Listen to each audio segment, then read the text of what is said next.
तो दोस्तों आज जून की 16 तारीख है और आज के इस वीडियो में हम लोग बात करेंगे इस बहुत ही खूबसूरत से परमानेंट हार्डी प्लांट के बारे में। ये जो आप पौधा देख रहे हैं इसको बोला जाता है एलिफेंट फुट। एलिफेंट फुट बोलने का इसका जो रीज़न रहता है, इसके अगर आप प्लांट के बेस में नोटिस करेंगे इस तरह से इसका जो कॉर्डेक्स है वो एक बिल्कुल हाथी के पैर की तरह दिखाई देता है। बहुत ब्रॉड और मोटा जो इसका जो कह सकता हूँ कि कॉर्डेक्स है वो तैयार हो जाता है। दूसरा इसको बोला जाता है पोनी टेल पाम।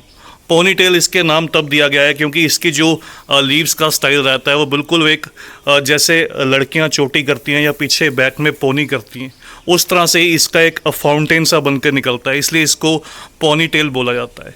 और तीसरा इसका जो नाम रहता है वो नोलिना पाम। तो इस तरह से इसको इन तीन नामों से कॉमन जाना जाता है, हालांकि ये एक ट्रू पाम की वैरायटी नहीं है। आज की इस वीडियो में मैं आपके साथ इस पौधे की जो कंप्लीट केयर है और इसके लिए कौन सा खाद या फर्टिलाइज़र जो देना सही रहता है वो शेयर करूंगा। हालांकि जैसे मैंने आपको स्टार्टिंग में ही बताया, ये बहुत एक हार्डी वैरायटी का प्लांट है, इसलिए इसको कोई ज़्यादा देखभाल तो नहीं चाहिए। फिर भी इस पौधे को ऐसी जगह पर प्लेस करना जहां पर इसको कम से कम भी सुबह की 3 से 4 घंटे की डायरेक्ट सनलाइट जो मिले, वहां पर ये अच्छे से और तेज़ी से ग्रोथ करता है। हालांकि ये जो पौधा है ये पूरे दिन की धूप भी ईजिली टॉलरेट कर जाता है और ऐसी जगह पर प्लेस करके जहां पर इस पौधे को बिल्कुल ब्राइट लाइट रहे, कोई भी धूप ना मिले, वहाँ पर भी ये अच्छे से ग्रोथ करता रहेगा। तो इस तरह से इस पौधे को आप इंडोर, सेमी शेड और आउटडोर तीनों जगह पर प्लेस कर सकते हैं। तीनों ही लोकेशन के लिए एक परफेक्ट वैरायटी है।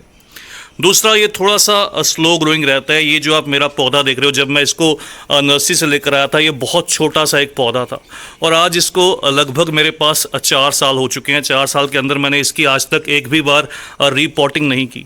अगर आप भी कुछ ऐसे गार्डनर हैं जो बहुत लेज़ी गार्डनर हैं, जिनको रीपॉटिंग करना बिल्कुल भी पसंद नहीं रहता बार बार पौधे की, तो ये एक परफेक्ट वैरायटी है। दूसरा, इन पौधों को पानी बहुत कम चाहिए होता है। इनका जो बेस रहता है, जैसे आप अडेनियम के पौधे देखते हैं, उनके बेस के अंदर, उनके कॉर्डेक्स के अंदर जो मॉइस्चर है, जो पानी है, वो स्टोर रहता है। इसी तरह से इन पौधों के भी बेस के अंदर जो मॉइस्चर है या पानी है वो स्टोर रहता है। तो इन पौधों को तभी पानी दिया जाता है जब मिट्टी ऊपर से 2 से 3 इंच ड्राई हो।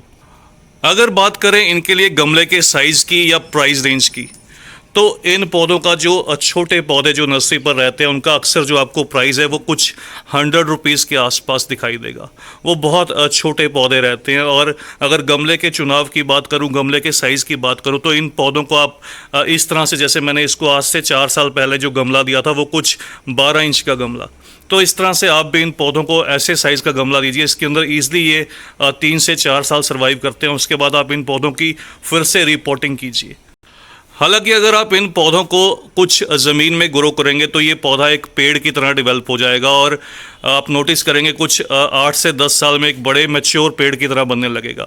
लेकिन गमले के अंदर थोड़े से न्यूट्रिएंट्स कम मिलने की वजह से 8 से 10 साल के अंदर इसकी जो हाइट है वो लगभग 4 से 5 फीट चली जाती है। उसके बाद आप इन पौधों को चाहे तो कटिंग कर सकते हैं।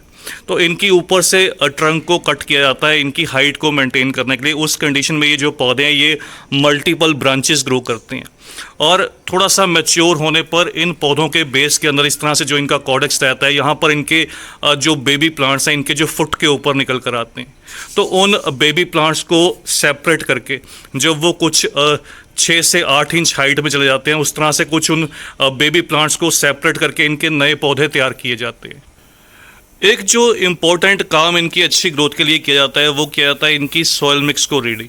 इन पौधों को जैसे मैंने बताया कि इनके मॉइस्चर, इनके जो फुट रहता है, नीचे बेस रहता है, उसके अंदर होल्ड करता है, इसलिए इनको ज़्यादा कोई ऐसी सॉइल नहीं चाहिए होती जो मॉइस्चर को होल्ड करे।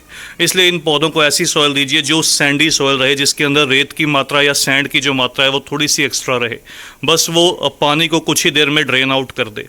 तो वैसी मिट्टी के अंदर ये पौधे बहुत अच्छे से ग्रोथ करते हैं और बारिश के मौसम में रूट रॉट का जो चांस है वो बहुत कम रहता है। अक्सर इन पौधों के जो ख़राब होने का या मरने का जो एकमात्र रीज़न रहता है वो यही रहता है कि इनके पौधों में फंगस क्रिएट होता है इनकी रूट्स के अंदर। तो इन पौधों को हमेशा आप चेक कर पानी दीजिए। इसके अलावा आजकल इन पौधों के बॉन्साई भी डेवलप किए जाते हैं, तो इन पौधों को आप छोटे गमलों में भी प्लेस कर सकते हैं क्योंकि इनकी जो रूट्स हैं वो थोड़ी सी शैलो रहती हैं।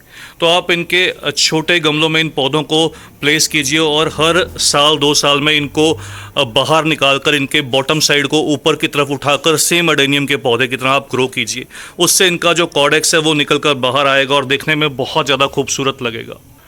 और चलिए लास्ट में बात करते हैं इन पौधों के फर्टिलाइज़र के बारे में। तो इन पौधों को कोई खास फर्टिलाइज़र की रिक्वायरमेंट नहीं रहती, फिर भी आप साल में 2 बार दूसरे सभी पौधों की तरह इनको आप 1 से 2 मुट्ठी जो है वो वर्मी कंपोस्ट और साथ में 1 से 2 चम्मच बोन मिल, जो भी स्लो रिलीज फर्टिलाइज़र रहे, फॉस्फोरस का रिच सोर्स रहे, ऐसा फर्टिलाइज़र आप इन पौधों को फीड कीजिए। इससे इनका जो कॉडेक्स है वो अच्छे से निकल कर आएगा और थोड़ा मैच्योरिटी में ग्रो होगा। तो बस दोस्तों, ये इस पौधे की जो कंप्लीट इन्फॉर्मेशन है आपके साथ शेयर की। जल्द ही मिलते हैं किसी और नए टॉपिक के साथ, किसी और नई वीडियो के साथ। तब तक के लिए bye, happy gardening, take care.